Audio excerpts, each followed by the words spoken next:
Welcome to the HSAsia Week Day 2 conference today entitled China, Taiwan, Korea Behind the Scenes. Antoine Bondaz, hello. Hi. So thanks for being with us tonight. You are one of the only government consultants on Chinese and Korean issues today. You're a research fellow at the Foundation for Strategic Research. You worked for the French Ministry of Defense on Chinese and Korean issues. You teach at Sciences Po, and you're a scientific advisor to the East Asia program of the Geopolitical Studies. Last but not least, you hold a PhD in Sciences Po in China's Korean politics. We will see with you today the behind the scenes of three major stakeholders in the Asian region, China, Taiwan, and the Koreas. The point is to share with you today, dear participants, the internal dialogues, power struggles, and secrets that influence Asian geopolitics today in 2021. I'll let you first introduce the subject. I'll let you 10 to 15 minutes. Thank you very much, Laura, and it's a great pleasure to interact with you today. I'm not sure I will give you any classified secrets, but if I can give you some, let's say, internal insights from the debate you might have in Brussels, in Taiwan, in Korea, and in China, that will be my pleasure. I will start maybe with, as Laura advised me, with very short introductory remarks, and then we'll have mostly a conversation with Laura, and then we'll answer any question you may have. I hope it will be as dynamic and as interactive as possible. And if you have any question, please feel free to raise them.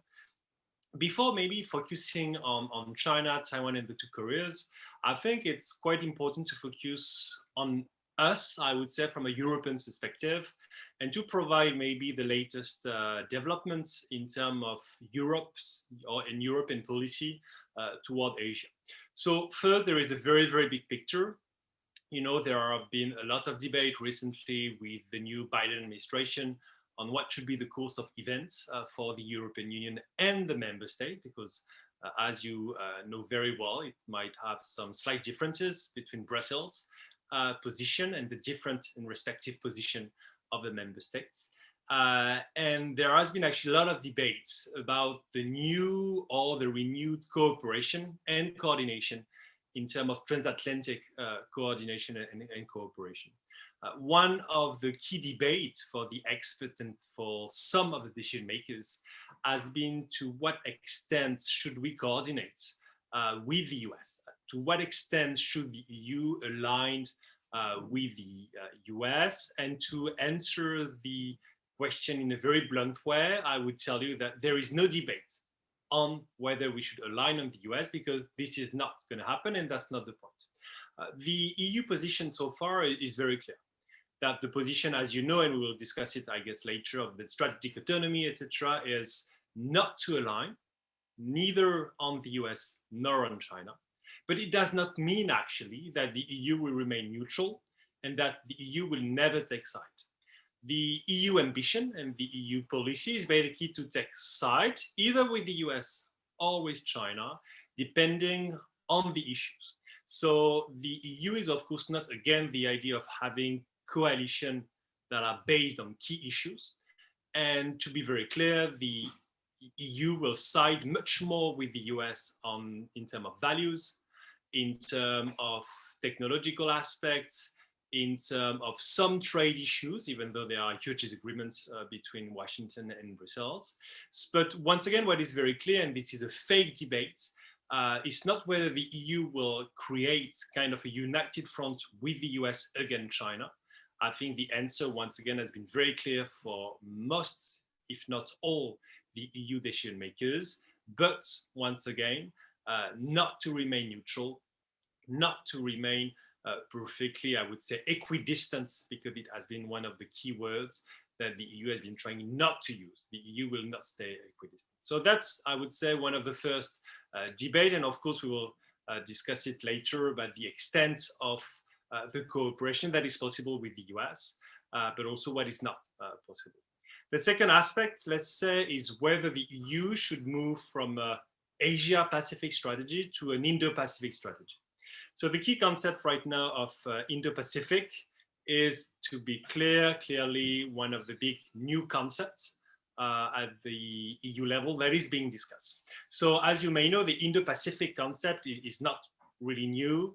I'm not going to do the history of a concept. It's a very old concept that was used actually first in terms of hard sciences, because it was a biodiversity and ecological concept. Then it was transformed into a geopolitical concept at the early 1920s, 1930s. But let's say that the current definition of the concept, the Indo-Pacific being the region mostly of the Indian and the Pacific Oceans, has gained, let's say, a momentum starting in the 60s and 70s in Australia, and then really over the last 15 years.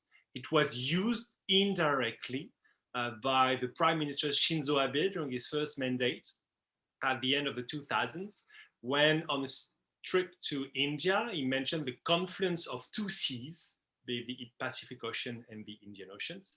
And then it was used, of course, more and more by Indian official, by Australian official, by Japanese official, and also more recently by the US, since you may know that the PACOM, the Pacific Command of the US in the Pacific, has been renamed into the Indo-Pacific.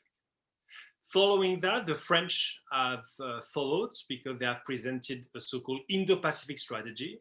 It was first displayed officially by President Macron on a trip to Australia in 2019. And since you have a security strategy in the Indo-Pacific, the French government and the Ministry of Foreign Affairs is working on a more broad Indo-Pacific strategy that covers, of course, also other issues like trade, development, climate change, etc. So France basically has also started to use the Indo-Pacific concept. For France, compared to the other European countries, of course, it makes sense, because France is de facto resident power in the Indo-Pacific. You have almost 2 million French people living on French territory in the Indian and in the Pacific Ocean. You have huge security interests that makes France actually a little bit different from Germany and the other European countries. Germany also in September presented its own Indo-Pacific strategy. The Netherlands did the same later in October. And these three countries, Paris, basically Berlin, and Amsterdam, have been pushing actually at the EU level for the EU to have de facto discussion about the concept of Indo-Pacific, to have either a position that is, let's say, the light way, or maybe a strategy. So this is actually what is being discussed currently within the EU, whether we should first or not have an Indo-Pacific strategy, or at least a position, and what it should basically entail. How much China should be a factor in that strategy, how much other, of course, factors should be included. Once again, it's not only about security, it's also about trade, about climate change, about values, about multilateralism. I guess yesterday you discussed with the French ambassador, Jean-Maurice Ripert, the issue of multilateralism. But this is, let's say, in Brussels these days, a very big issue. So first, the transatlantic cooperation, then the concept and the notion of Indo-Pacific, and how, let's say, we operationalized the concept into a position or a strategy. The third one, of course, is the issue of China. To put it very briefly, because I don't know how much familiar you are with the European strategy and European policy towards China. Over the last few years, we've seen actually a huge coordination among the member states, something that was unprecedented, be it in scope and speed at the EU level on China.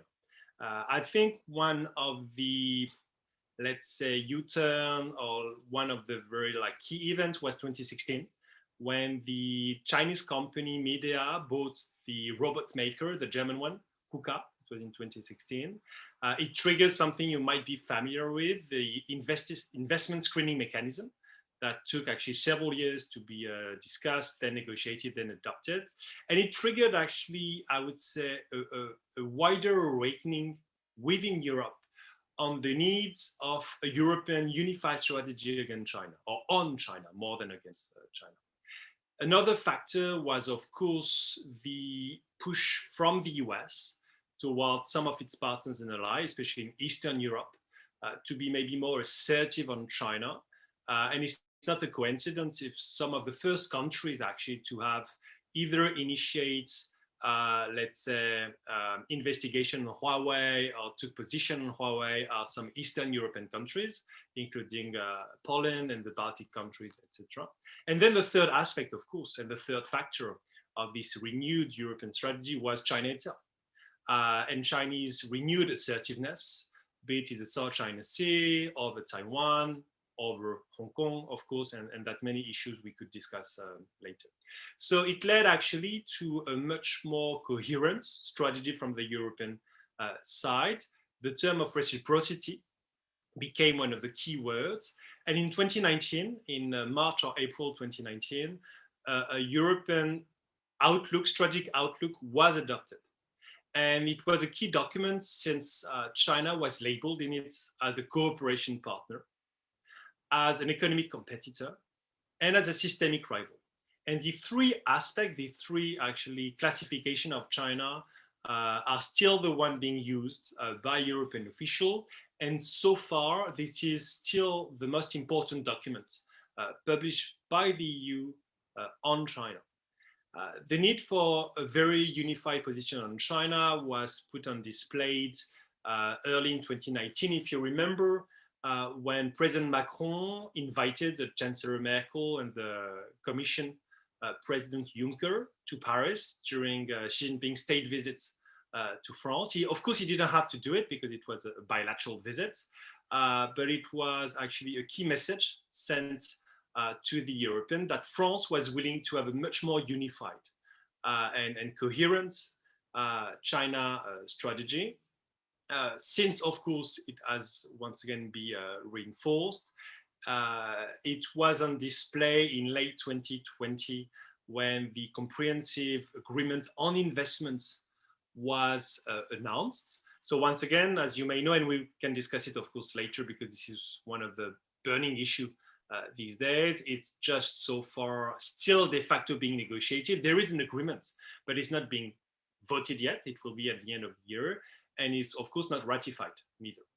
So there is still rooms to maneuver and some discussion, and for sure the European Parliament, and we can discuss it later, will play a very, very important role in the vote and in the discussion more widely on the comprehensive agreement on investments.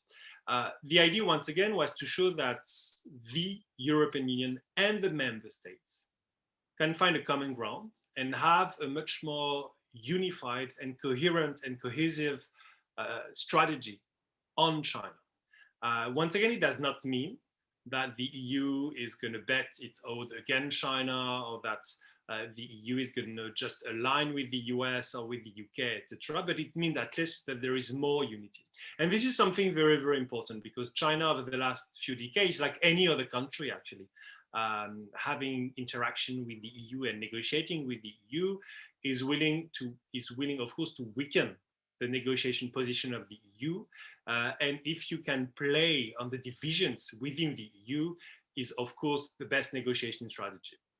So once again, the key and the third aspect in EU today, the third dimension and the key factors in the EU today is that need for unity and how we can move basically as a wall on China.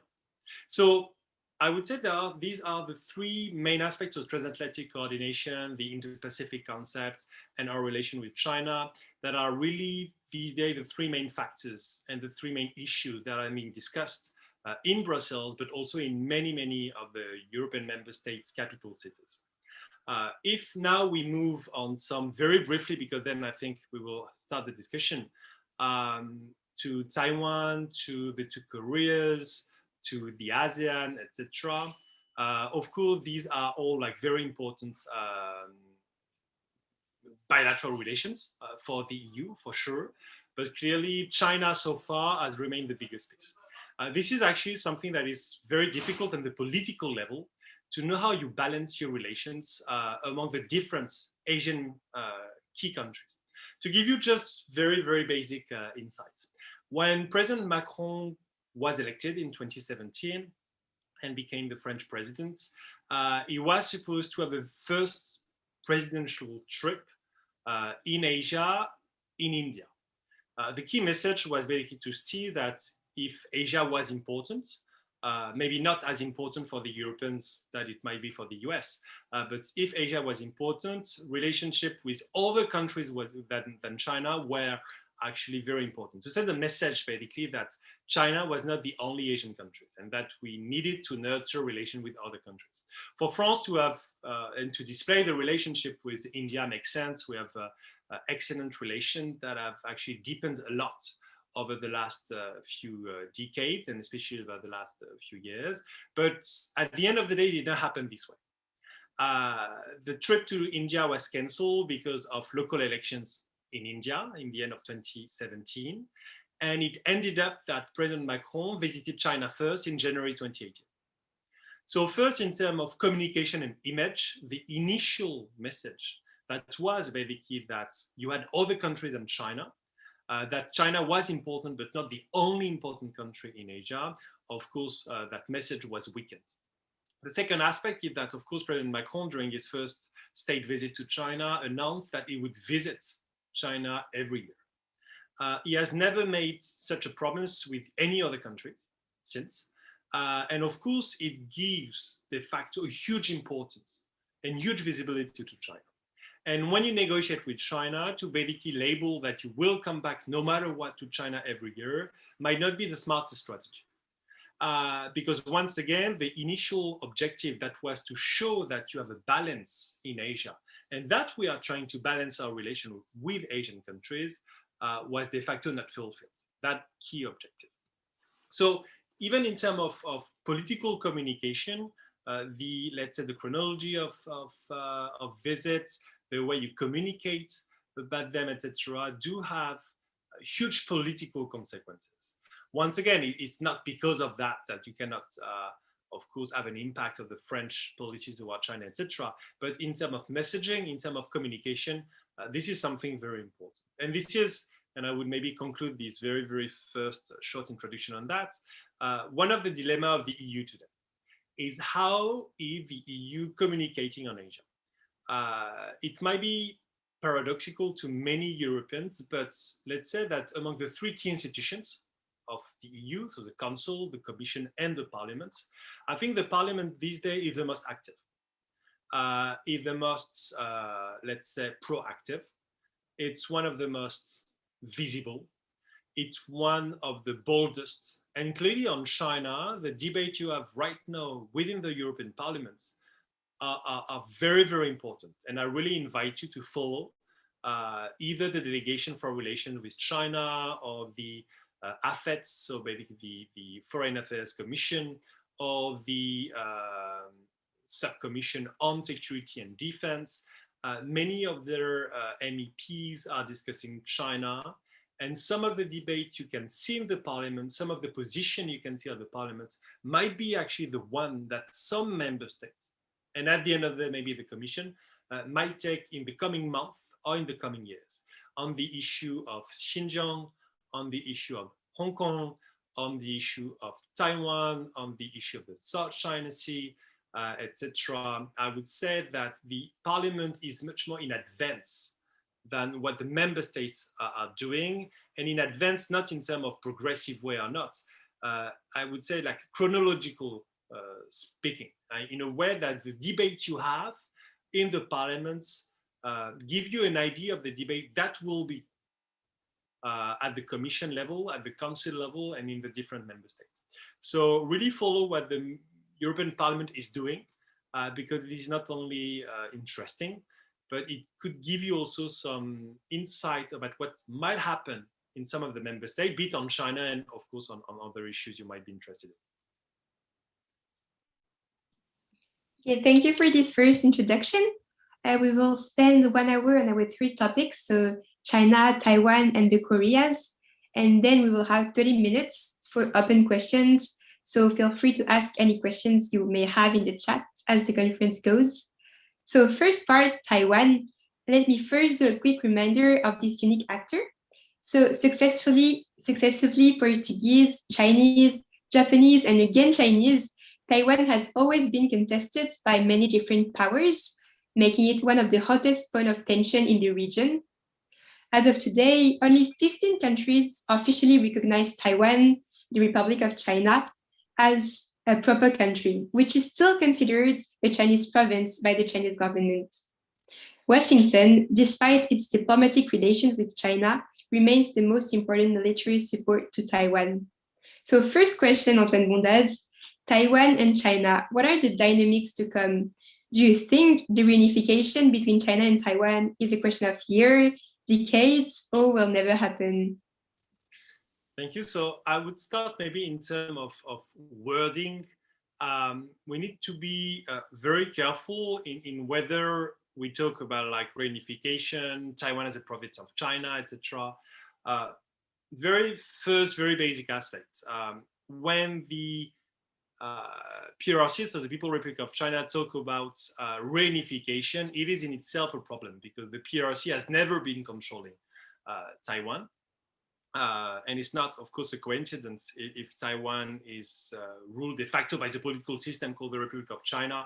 You all know the story about the nationalists and the communists in the 1940s, etc. So the issue is, of course, the unification between the continent and the islands, and on what term that unification might be. So far, I think this is not the debate taking place. The people of Taiwan have been against the unification for the last few decades, and the trend is not towards a unification. But once again, I think this is not even like the main issue. The main issue today is that you have de facto a deterioration of the security situation in the Taiwan Strait. And it does have an impact on our interests as Europeans, be it in terms of stability in the region, but also much more to our direct interest. If tomorrow you have a conflict in the Taiwan Strait, it will, of course, have humanitarian consequences, etc. But it will impact our value chains, the way we can, of course, our sea line of communication, our economic interests as a whole, in addition, of course, to the thousands and thousands of Europeans who live in Taiwan. So I was saying that the situation is deteriorating in the Taiwan Strait is not something new.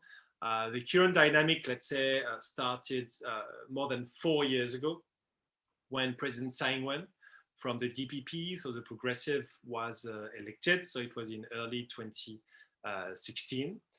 Since China has basically increased its pressure on the island, be it its diplomatic pressure. As you may know, Taiwan has only now 14 so-called diplomatic allies. So I don't really like that term, even though the Taiwanese official use it.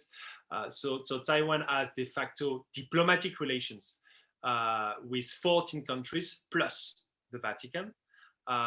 So only one country left in Africa, Eswatini, the new name of Swaziland, and then mostly countries in the Latin America and the Caribbean and in the Pacific. So diplomatic pressure. Once again, only 14 plus Vatican left. Kiribati and the Solomon Islands in 2019, of course, stopped their relations with Taiwan, the so-called Republic of China. Political pressure, you have a lot of disinformation campaign, etc. on Taiwan, and in itself, Taiwan is very interesting to work on some of China's disinformation strategy, because some of the aspects we may have seen during the pandemic were basically being used towards Hong Kong, towards Taiwan or other countries in the region, and of course military pressure. That military pressure today is maybe not unprecedented if you compare it to the crisis in the Taiwan Strait in 1995-96, but let's say it's much stronger, much fiercer than it was a few years ago.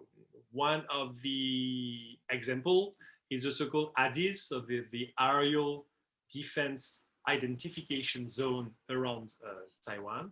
So you may have heard about it. It's very different from the airspace. So it's not the airspace of Taiwan. It's much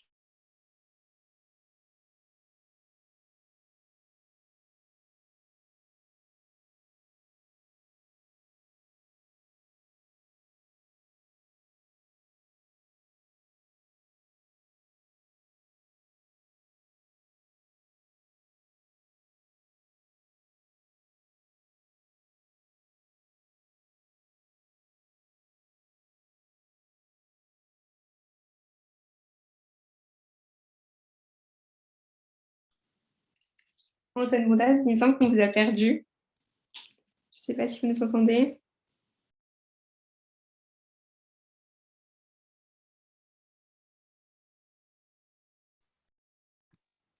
Okay, I'm back. I may have a technical issue. So I was mentioning the military provocation and pressure, including on the ADIZ, so the aerial defense identification zone. So once again, it's much larger than the Taiwan airspace, so it's not an internationally recognized zone, to be very clear and to start with it. But de facto, it was a zone that was respected by both Taiwan and China, meaning basically that the Chinese airplane would not enter military airplane that zone. It started to change a few months ago, and right now, almost every single day, you have military plane from the People Liberation Army Air Force that do enter into that ADIZ of Taiwan. The frequency of these incursions and the number of the plane is increasing a lot. To give you just an example, in 2020, 380 planes entered. Since January 1st, it's 3 times more. It's not 3 times 380, but in terms of the numbers, if you put it on the monthly basis, it's 3 times more planes a day, more planes a month than it was in 2020, to the point that in January, from January 1st to January 31st, it was more than 80 Chinese military aircraft that enter into that zone. So once again, that's not the airspace of Taiwan, that's the ADIZ. But once again, the objective, of course, is to pressure Taiwan, to test, of course, the air defense of Taiwan, to use the Taiwan air capacities, to pressure and discourage the Taiwanese population, but also to test the international community. As you know, China has never renounced to use force to reunify by force Taiwan under some very specific scenarios that have been labeled and enshrined into the secession law adopted in 2005 by Beijing. And of course, the reunification, on Chinese term, the unification, is still a key objective from the army, but also, of course, from the party. Right now, I would say that in Asia and in the Indo-Pacific, this is one of the hotspots. It has been for decades and it remains a hotspot, even though over the last few years it was much more popular to discuss what was going on in the South China Sea, the East China Sea, etc. The issue of Taiwan for us, for the US, for the Japanese, and even for the Chinese, of course, is still one of the key issues. So far, I would say that the Europeans do not have a formal strategy on Taiwan. They don't even have a policy that is very clear. You have a lot of informal relation, of course, because there is no diplomatic relation, neither between the EU and Taiwan, nor between any member states and Taiwan. There is an economic and trade office in Taipei. Many other European countries, including the French, the German, the Netherlands, etc., do have a cooperation office in Taipei, but there is no formal relation, and there is no debate actually whether we should have or not formal relations and diplomatic relations. But there is de facto cooperation. That cooperation, of course, could be a lot strengthened, including in some key sectors such as the new technologies, climate change, education, marine biology, etc. There is a huge potential. But I think that what is very key for the Europeans on that aspect is to be more assertive in signaling their interest. To be very clear, it's not up to the Europeans, and I would say it's a good thing, of course, to decide about the future of Taiwan or in the Taiwan Strait. But we do have interest. Our interest is, of course, not to have a unilateral change of the status quo by force, by China or any other country in the region. And it's very, very important actually for the EU to signal to China, but also to any powers in the region, that our interest is in maintaining the status quo and not in having a unilateral change from either one of the two sides. This is something very important because the EU leverages, once the status quo is being eroded, will be very limited. The EU is not going to send any ships to the Taiwan Strait because it first doesn't have the ships, and because of course the other marines, the navies, of the member states are not fit, adapted to answer these kind of contingencies. But once again, the EU leverages are basically to signal to these different countries that we do not want any unilateral change of the status quo, and that our leverages are basically in preventing a change much more than in acting once the status quo has been changed. And you can see it in Hong Kong. The issue in Hong Kong in itself is quite interesting. The EU has adopted in July 2020 a package of measures on Hong Kong. Is being reviewed actually these last few days, and it will be announced in the coming weeks. But it's not going to change, of course, the situation in Hong Kong. So the EU should be much more proactive, because if we want to shape the international situation, because we do have interest in the Indo-Pacific, we must be much more proactive. But once again, the Taiwan issue is more and more mediatized because of the pandemic, of course, and the issue of Taiwan in that pandemic, but also because in terms of interests, it's more and more important for the EU to signal its interest and to have cooperation with Taiwan, even though, to be clear, it does not mean a huge change of the European policy towards Taiwan, because once again, the EU is not gonna, and the member states are not gonna start having diplomatic relations with Taiwan. This is not what is the debate. The debate is basically in doing more, in talking more to Taiwan, having more cooperation, signaling more, much more than the issue of the diplomatic relations. So you're clearly saying that the EU interest is to be more assertive on saying that the status quo remains, but what if the status quo is actually jeopardized by China? So what would be the EU answers, and what should it be? To be clear, to be assertive means for the EU to be maybe not assertive, because that's a word that was used a lot to criticize other countries, including China. So it might be hard to use it for us, but at least to be much more proactive in signaling what our interests are. This is part of what we call the declaratory diplomacy. Part of the signaling diplomacy, declaratory diplomacy, is to signal, is to communicate on your intentions, on your interests, and to make clear to other stakeholders what your red lines might be, what your interest might be. To be clear once again, and you mentioned it in the beginning, the EU is not a military partner of Taiwan.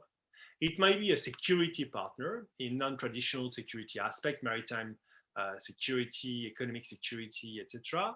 But it's not in terms of purely military security. We are not the US. And even the member states are not pretending to be the US, and they have no intention to either replace, of course not, but either to I would say, to complement what the US is doing in terms of military cooperation with Taiwan.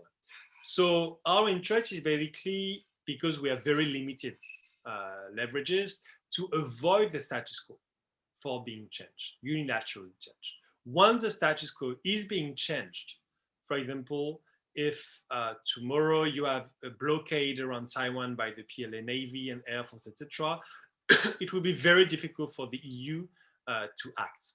So what is important is to signal to China that we do not want, basically, the change of the status quo, that we might take some actions if China is changing the status quo. But once it is being changed, I would say it's too late. We need basically the cost-benefit analysis to be integrated and to be taken into consideration by the Chinese government and the Chinese authorities before doing something, not after. Once an actor is doing the cost-benefit analysis after, it means you failed. This is what happened with Hong Kong, basically. Once the national security law was adopted, it was too late. And you can debate whether China is going to withdraw it, etc., endlessly. China is not, Beijing is not. So once again, if you want to avoid a change of the status quo, you need to prevent it. But once it starts changing, it's very difficult for the EU to do anything. Let's see the South China Sea, the change of the status quo in the militarization, artificialization, and then militarization of the islands and the islets in the South China Sea. Once the status quo is being changed, the way China did it in 2015, 2016, then it's too late. And that's why, once again, that the EU must be much more proactive than reactive. And so far, the EU is mostly reactive. So I have a last question about Taiwan that will help us make the transition with China. So on the 21st of July of this year, China will celebrate its 100 years anniversary of the CCP. So what do you think will be the impact on Taiwan? Will China make a strong move for unification? Honestly, it's very unlikely that on the military side, China to move just because of the 100th birthday. And it would not make sense in the current situation. To be clear, time is on China's side. The balance of power is shifting very fast between China and Taiwan.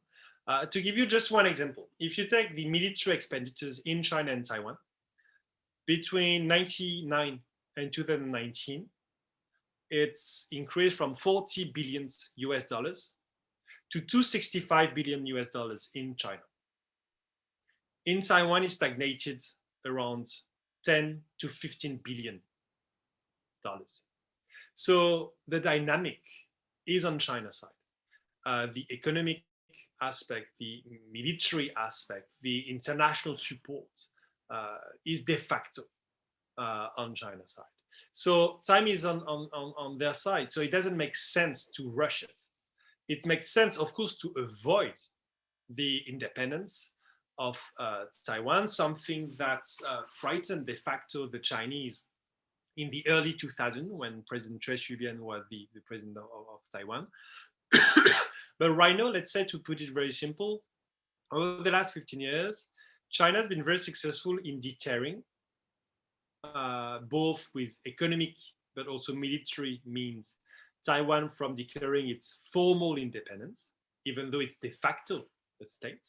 But China has failed to convince, using political, societal means, the Taiwanese to unify.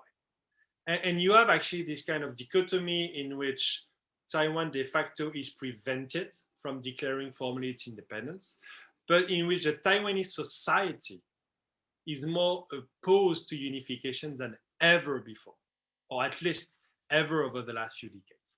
And you have a situation that is very complicated because the more Taiwan is becoming democratic, and you may have seen the economic index that was published a few days ago, and I think Taiwan is ranking now 11 or 13 in terms of the democracy index. It's much better ranking than actually France or the US.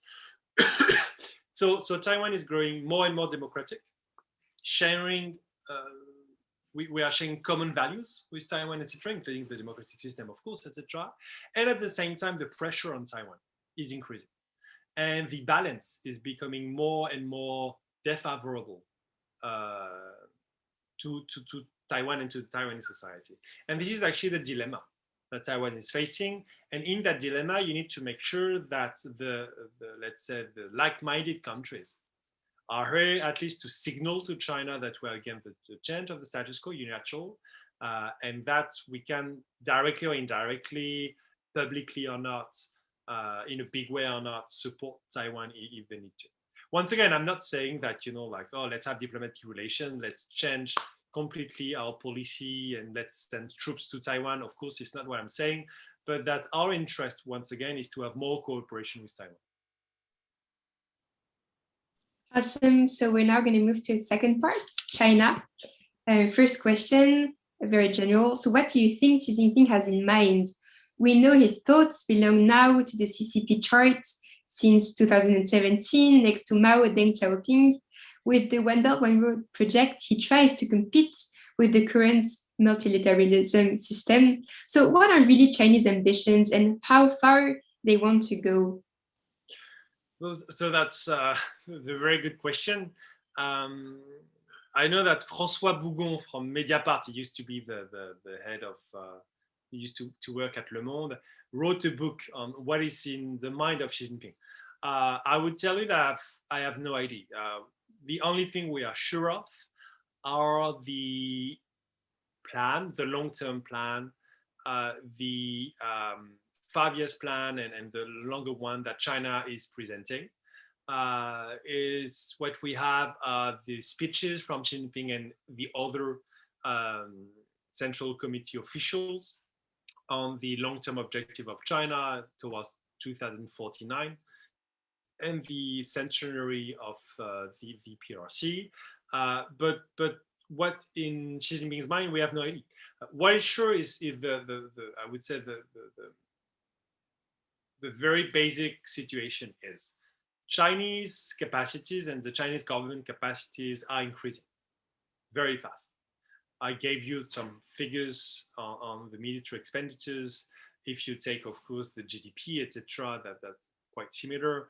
China is now the first trade power, the second economic power, the first power in terms of foreign currencies reserves, the first manufacturer power, etc.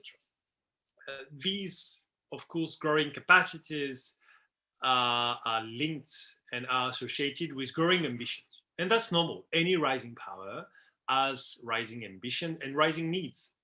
The internationalization of China on the international scene, the growing influence of China within United Nations organizations, the internationalization of Chinese army, just few figures, like few days. I mean, 2009, China started the anti-piracy operation in the Gulf of Aden. 2011, they rescued Chinese citizens from Libya, and they have a huge military evacuation operation in Libya. Then in Yemen in 2015. In 2014, that's the first time that China is sending fighting combatants, as we say, peacekeeping operation, because before it was non-combatant people.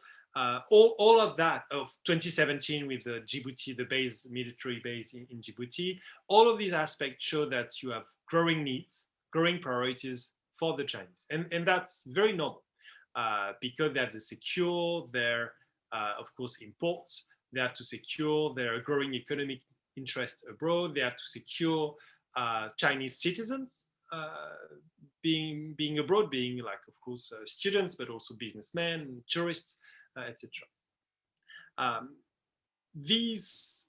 That situation is, of course, well documented, and it leads to more and more friction, or let's say tensions between China and the other countries. Of course, the US, but also the Europeans. The way the Chinese are becoming much more influential in the Mediterranean Sea, in the Middle East, in Africa, is of course an issue for the Europeans. The idea is not to say that the Europeans are being influential, so basically there is no reason other countries should be. The reality that there is a growing struggle for influence. It's starting to be mentioned much more openly and publicly than before. And if you check, for example, the minister Le Drian, so the French foreign minister, a few days ago in France Inter, he said even there is a war of influence in Africa, but around the world, between us and China, between the EU and China, between the US and China. So this is basically the situation. What we know after is, once again, if we follow kind of the big plan in China, the more recent one on the economic aspect is that China will focus on what you call so-called dual circulation, so internal and external situation. And in terms of external situation, they will give a lot of focus on the developing countries. Once again, it does not mean that they're going to shift away from the US and the EU. The EU is the main partner of economic partner, trade partner of China. The US is the second one. They cannot do without, let's say, the EU and the US market, without the EU and the US technology, without the EU and the US companies. But they need to rebalance and to de facto be less dependent on these two markets because the relationship also with these countries is worsening. You can see that in terms of the perception, and the pandemic has played a role, even though the trade started much before the pandemic. And China is perfectly aware that the relations might continue to deteriorate with these kind of developed countries. You see the situation with Australia, with Canada the last few days, with the US, with some EU countries, etc. So they want to focus much more than before on the developing countries. And it's very pragmatic. The Belt and Road Initiative was de facto part of it. But if you take much more recent event, if you take the vaccine, so-called vaccine diplomacy, compared to the mask diplomacy, it's focusing on the developing countries. China has been labeling it very explicitly as a diplomacy that is focusing on the developing countries. And it makes sense. And I mean, no one, can criticize China for doing that. And on China, I think this is one of the biggest problems we have these days. A lot of the debate is about what China is doing. To be honest, what China is doing is up to the experts, to the observers to work on that. The decision makers need to do more than that. They need, of course, to be aware of the situation, and then to know, to make a decision, to be aware of what we are supposed to do. And much of the debates in Europe of the last few years has been basically complaining about Trump, complaining about Xi Jinping, and not so much about what we should do. It's important to criticize and condemn the situation in Xinjiang. It's important to signal it, but it's not enough. The question is, what do we do? Do we take targeted and sanctions, be it economic sanctions or political sanctions? All of these aspects are actually missing right now in the debates on China. The question is not what China is doing so much, but what we do. What we do as Europeans to maintain part of our influence. How do we make sure to provide alternatives to some countries? You might basically, be quite disappointed because some countries might get some Chinese debt to build infrastructures, etc. Question is, are there alternatives? You might, layman, because Indonesia is buying coal power plant from China and it's not very eco-friendly, etc. Fine. What is the alternative? What do you offer to Indonesia so they can have basically green technologies to produce energies, etc. And what is missing, I would say, these days is not so much what China is doing. Once again, this is a debate over the last few years, but what we should do. What we should do as Europeans, what we should do with our partners, be it Japan, be it Australia, be it India, what we should do also with China in some aspect, because once again, of course, there will be some cooperation with China. And that's the debate, I would say, that is missing these days in Europe. What we do, what are the alternatives that we take, how we have strategies to be less reliant on China. Once again, the idea of the so-called strategic autonomy on the political aspect and the so-called resilience on the economic aspect is not about not having relation with China, is not about not cooperating with China, is not having trade with China. It's just about being more resilient and being less dependent. And that's a debate that is not being addressed today. At the beginning of the pandemic, all of the speeches in Europe was about, the European resilience, that we should produce our mask, that we have been too dependent on China, on some value chain, etc., and that we should change it. What has been done so far? Not a lot. And that's one of the big problems. It's once again not so much about what China is doing, but what we should do. My question is precisely about Xinjiang and the Uyghur. So what do you think should be the French diplomacy on this topic? Because it seems that maybe Macron is a little bit afraid of what China might do if they clearly state their own position on what is currently happening. So what would you recommend the foreign affairs of France, but also in the EU, to do? First, I would say the Europeans have been condemning the situation since many years already. They have displayed their concern, then their grave concerns and more recently at the highest level, including von der Leyen, etc., have expressed their concern and have criticized the situation. So this is, as I discussed before, part of the declaratory diplomacy. It's not enough.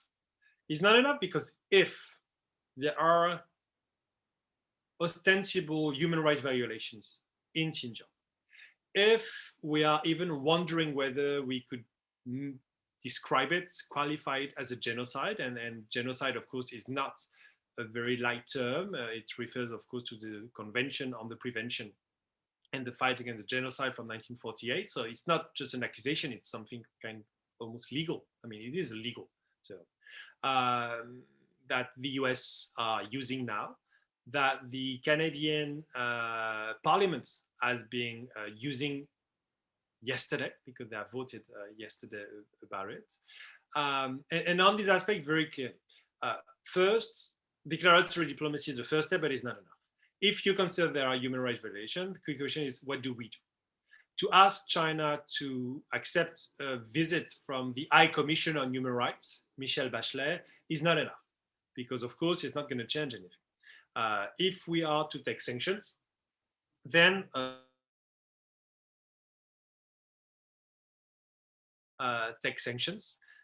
these sanctions can be basically targeted sanctions, be it economic or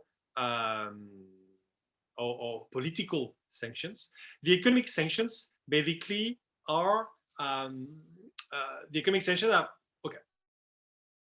Basically, if you take the forced labor issue, the US decision has been to ban any imports of cottons and tomato from Xinjiang, because we consider that the possibility of having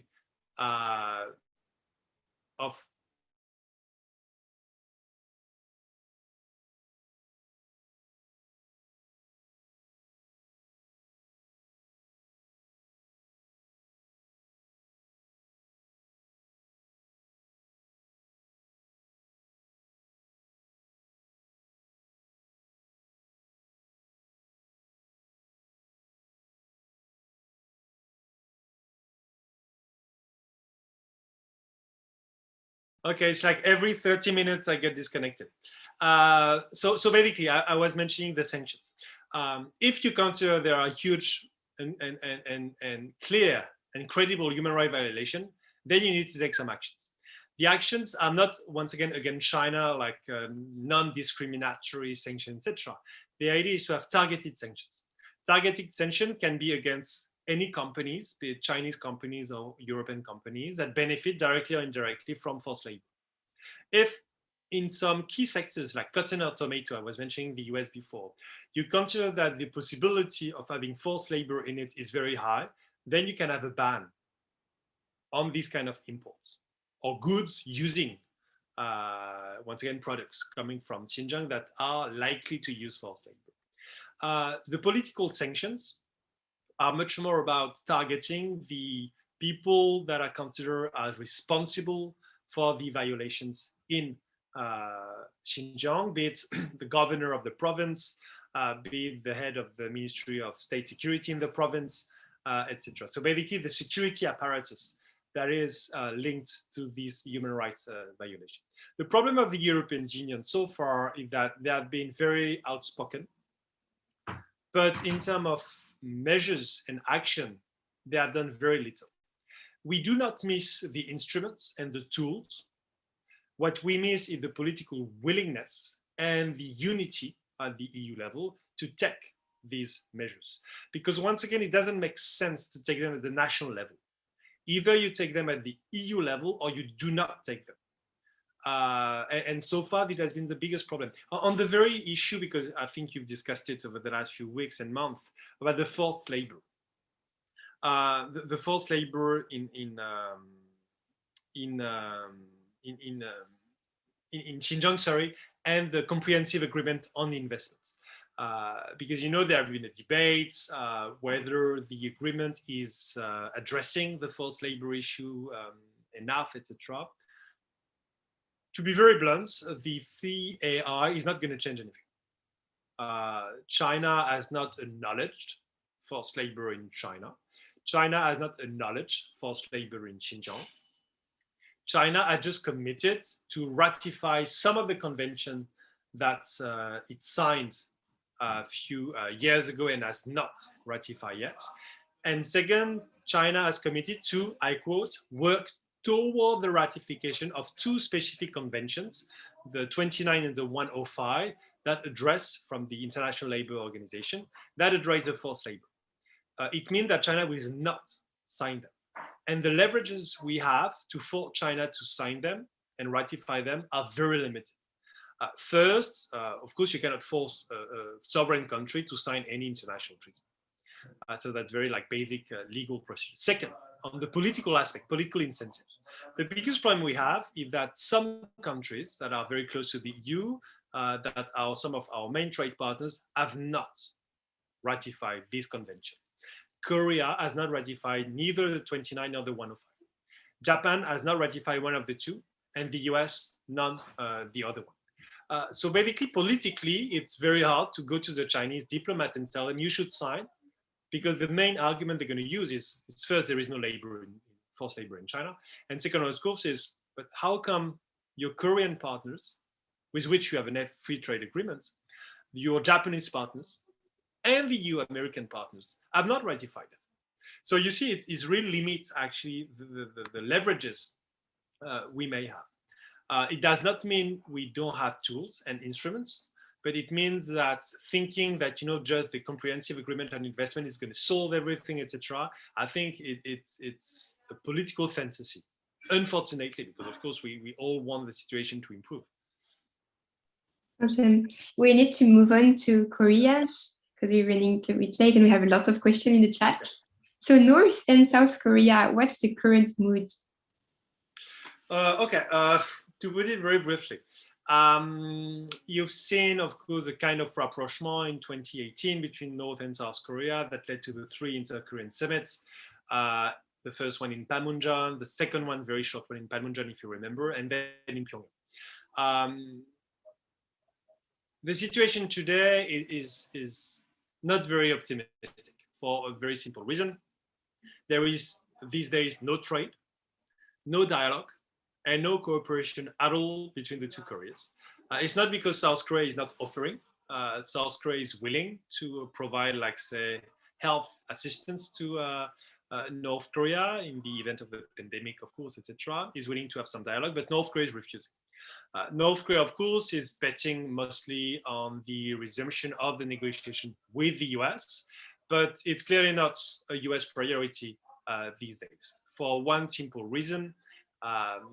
The negotiation between the US and the DPRK under the Trump administration led to nowhere, because the Singapore Declaration from June 2018 basically did not provide any concrete progress in terms of denuclearization and in terms of normalization, in terms of peace treaty in the Korean Peninsula, etc.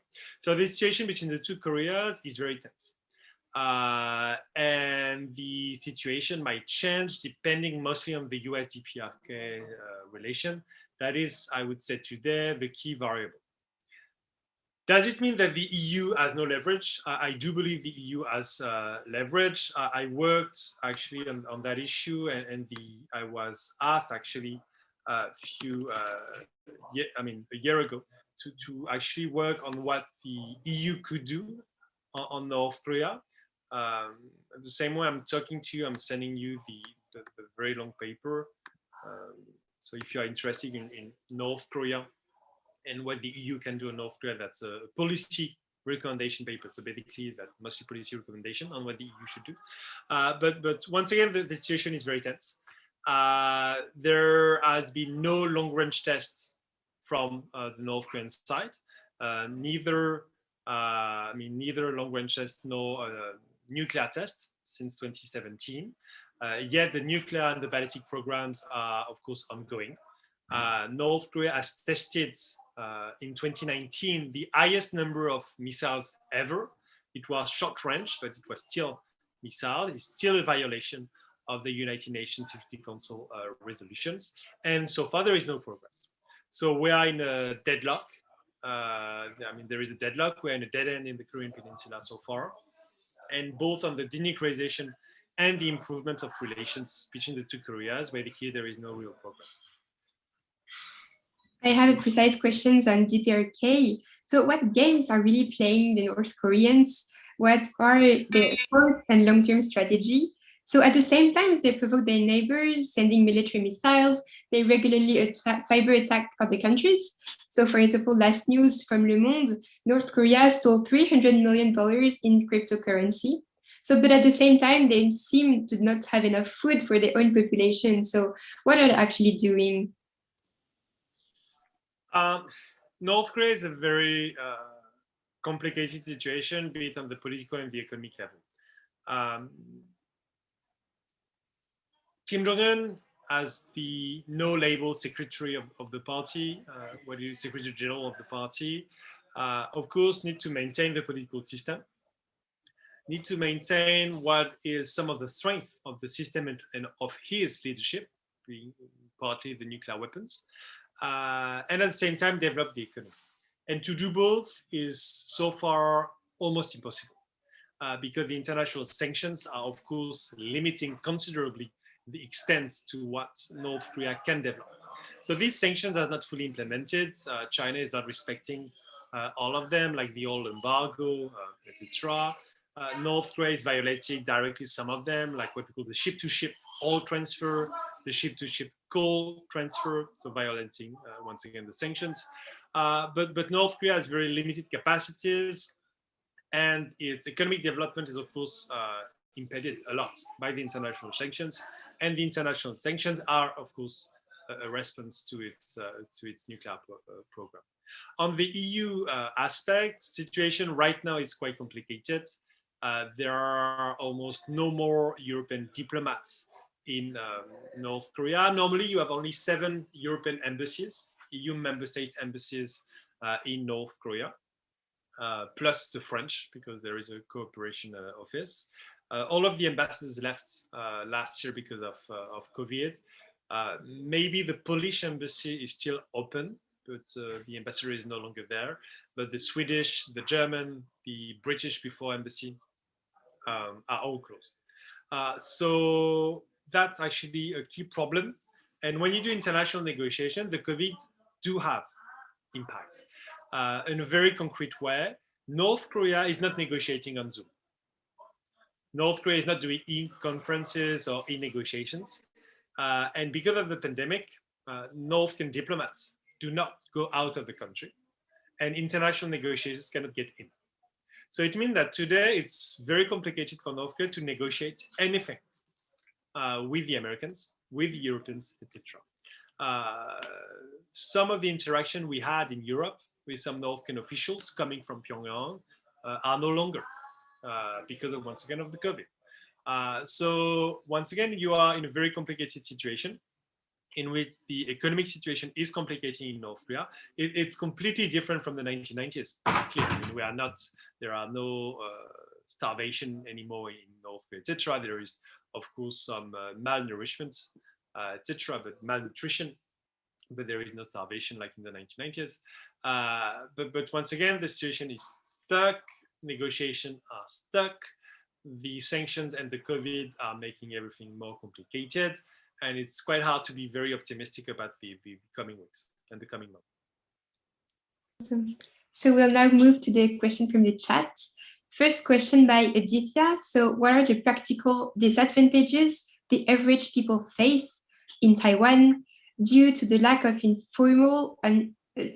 formal recognition, both internationally and from China? I mean, it was linked to Taiwan, maybe? Yeah, Taiwan. Okay. So that's the paradox. So Taiwan has diplomatic relations with only 15 countries today, yet it's one of the countries with the most visa-free waiver. So basically for the Taiwanese to visit and go abroad, this is one of the best country, I would say, because most of the Taiwanese do not need any visa when they travel to many, many different countries. So Taiwan, the paradox is, of course, that they look or they seem isolated, but they are not so much. They have a huge diplomatic network. Most of them are not embassies, of course, but it's cooperation office, Taipei office, you call it the way you want. Taiwan has deep relations and very concrete relation with the US, with Japan, with many European countries, etc.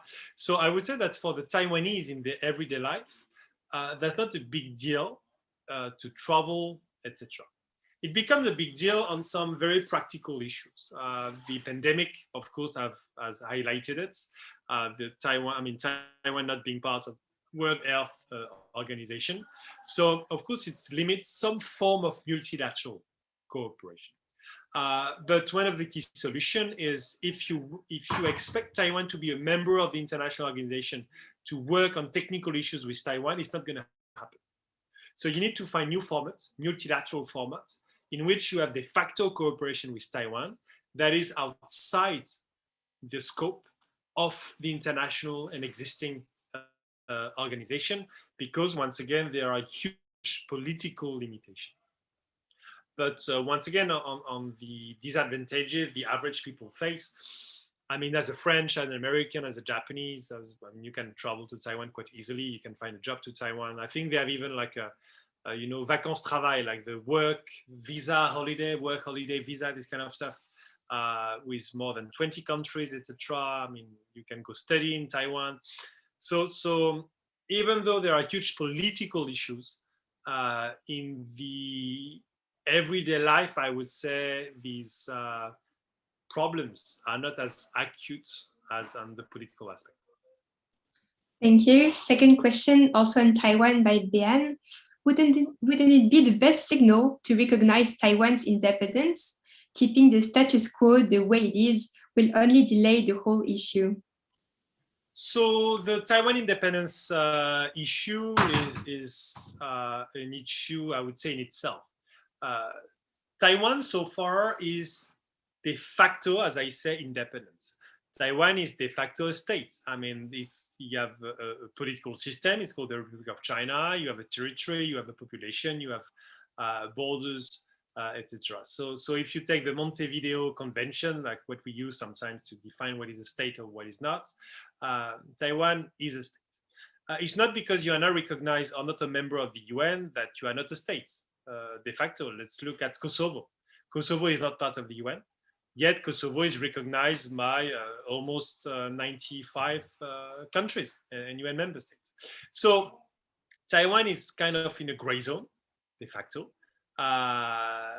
It's de facto a state. But I would say the issue of the independence is a red line for China.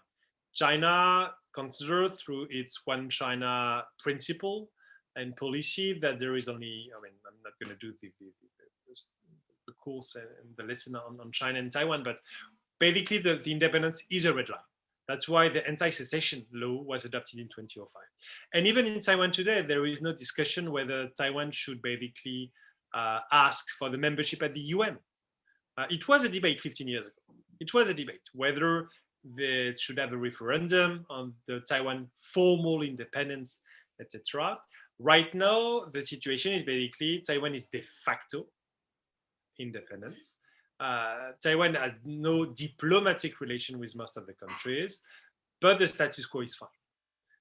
Once again, the problem is if that status quo is being challenged by Taiwan taking to take over the island or interfere in the political life of the island. And that's the biggest problem these days. Question from Diego. How can Europe manage a healthy and therefore assertive relationship with China if Germany is not ready to harden its position because of its commercial interests in the first place? I think, after the comprehensive agreement on investment was announced, Germany and France was criticized a lot for being the countries pushing for it, etc.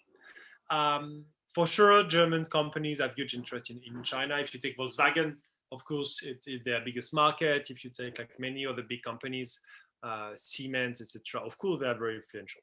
But it's the same in France. If you take Airbus, if you take Orano, so the new name of Areva, they are not only very exposed to the China market, but they are very dependent on the political relations because these are mega contracts. And of course, you need to have favorable bilateral relations so that these two companies can thrive on the Chinese market. So I would say the issue is not only about Germany, even though Germany, once again, has huge interest in China. The issue might be whether the European position and strategy is based mostly on economic interest and not on a much broader range of interest. The problem in Europe is that for many decades and many years, and it was quite normal because of what China was back then, the focus was mostly on the economic benefits and the economic opportunities. This is slightly changing. Many companies are very aware that the Chinese market is becoming more and more complicated. It's not a coincidence if Carrefour, the supermarkets, left the Chinese market. Auchan did the same a few years ago, etc. Many countries are aware they need to diversify and not be that reliant on China. They need to diversify also in terms of value chains. Because if something happened in China, of course, they might have huge consequences for them. But I would say, once again, the key question is whether we take into account other interests than only our economic interests, and whether we take into account our long-term interests that are not to be too dependent on China. Once again, it does not mean not to trade with China. I think the EU is not going to shift from a free trade to a protectionist stance, but how exposed we are to the Chinese market, how resilient we are, and how we add in our strategy some non-economic aspects. Once again, in 2019, when China was labeled as a cooperation partner, an economic competitor, and a systemic rival, it showcased this kind of departure from a mostly economic perspective. But there is still a long way to go before the economic aspects are only one of the issue and not the main issue of the relation. Question now from Yiqing. What's the EU's position regarding Chinese One Belt and Road policy? There is a position of the EU that is basically why not, as long as it's two ways, reciprocal, etc. But I would not say that the EU has been trying to position itself with the One Belt, One Road. They have basically tried to provide sometimes some alternative. So it's a so-called Eurasian connectivity strategy that was presented already a few years ago. And then it's mostly at the EU member states level. So as you know, many member states have signed a memorandum of understanding on the Belt and Road Initiative. Italy was one of these countries in March 2019. It was the first G7 country to do so. The consequences, actually, whether you sign it or not, have been very limited.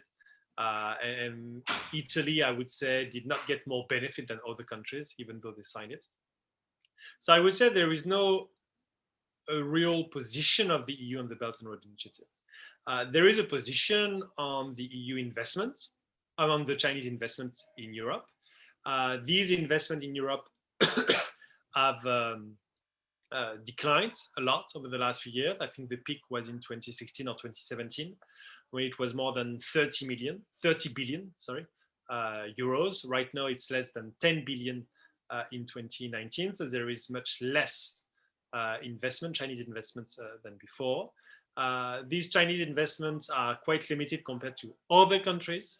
I sometimes give that figure, but if you take the Chinese investment in France and the number of jobs it's created in 2019, it created 1,400 jobs in France in 2019, less than the Spanish investment, less than the Canadian investments, much less than the Swiss, British, German, or US, American investments.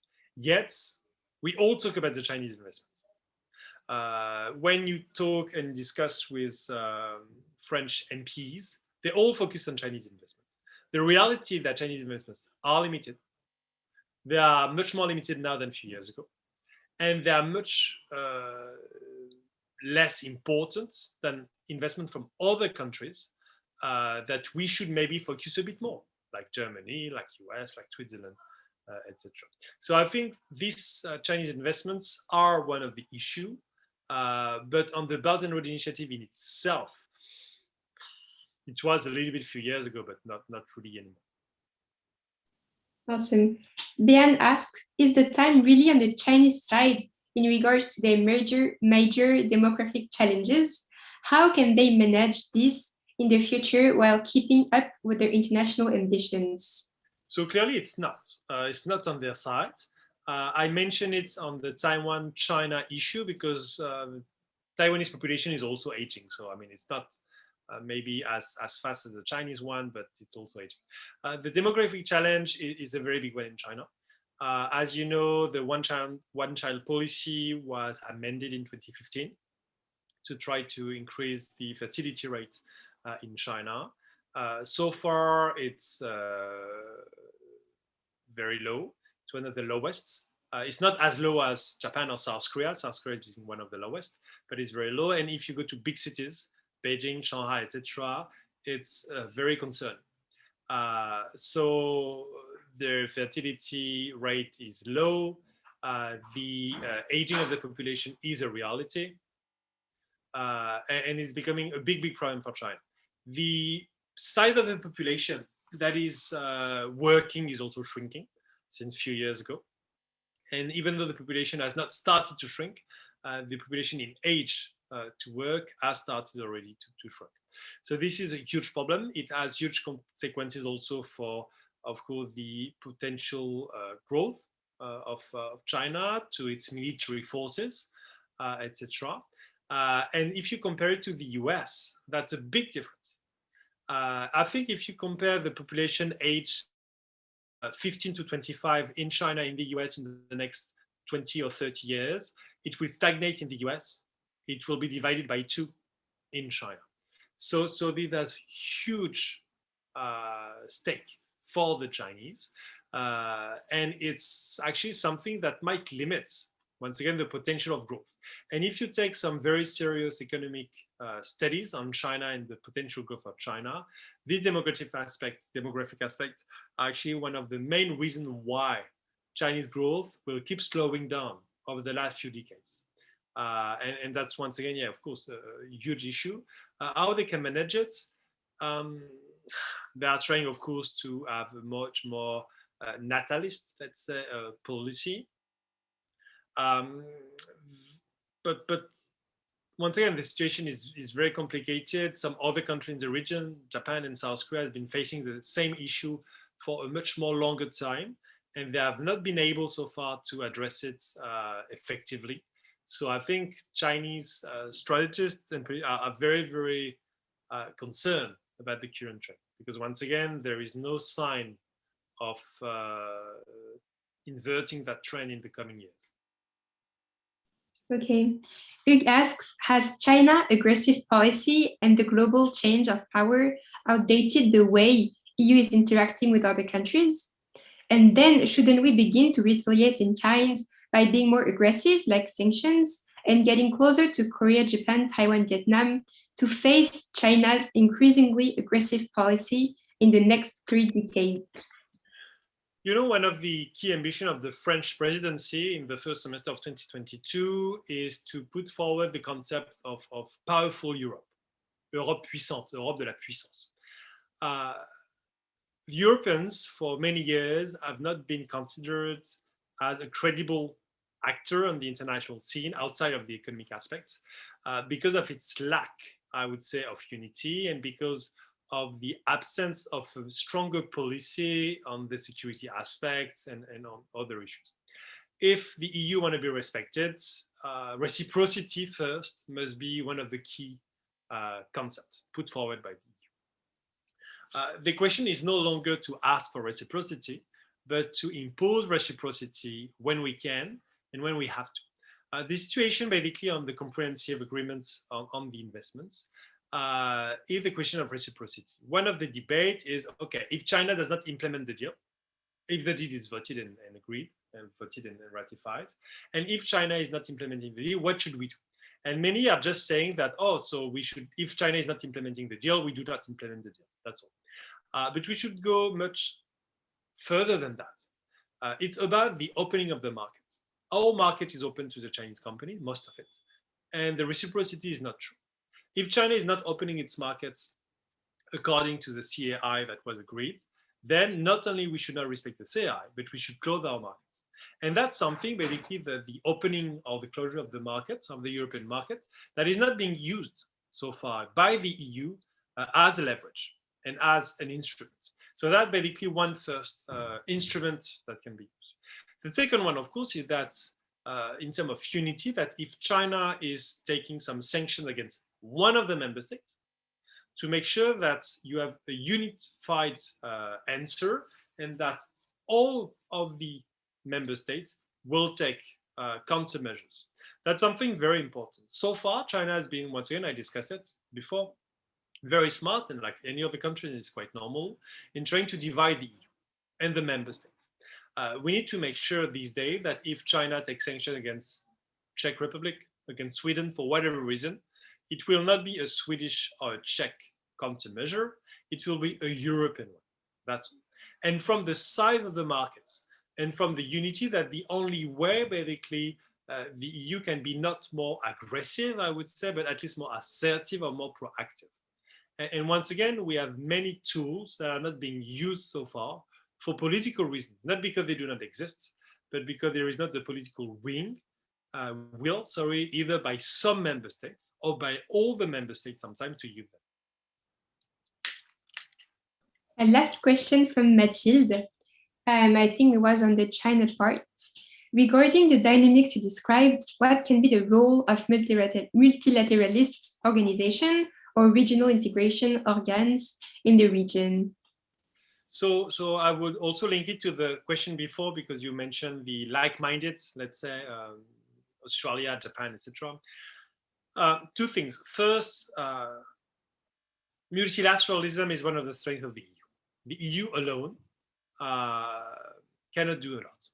So that's why the EU has been at the forefront, and I think that Jean-Maurice Ripert mentioned it yesterday, to promote multilateralism. Some of the key multilateral initiatives, such as the Alliance for Multilateralism that has been promoted by France and Germany, but now joined by many other countries, is key. And in that regard, to interact much more and to coordinate much more with Japan, with Australia, with India, with the ASEAN on many issues, and not only against China, is one of the key. So in terms of multilateral organization and regional organization, one of the key objectives of the EU is to get closer to the ASEAN. And if there is an Indo-Pacific strategy that is adopted at the EU level, ASEAN for sure will be a key partner. So ASEAN has its own limitation. It's not the Asian EU compared to what is too often mentioned, but for sure there is a huge potential of cooperation, from trade to development assistance, from natural disaster prevention to climate change, etc. And this is one key objective of the EU.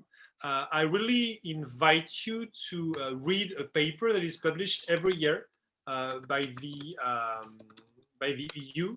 I think it's called the EU ASEAN Blue Book. I think I just found it, so I'm sending it to you in the messages. That's a very, very interesting document that is being updated every year by the EU on the current relationship between the two organizations.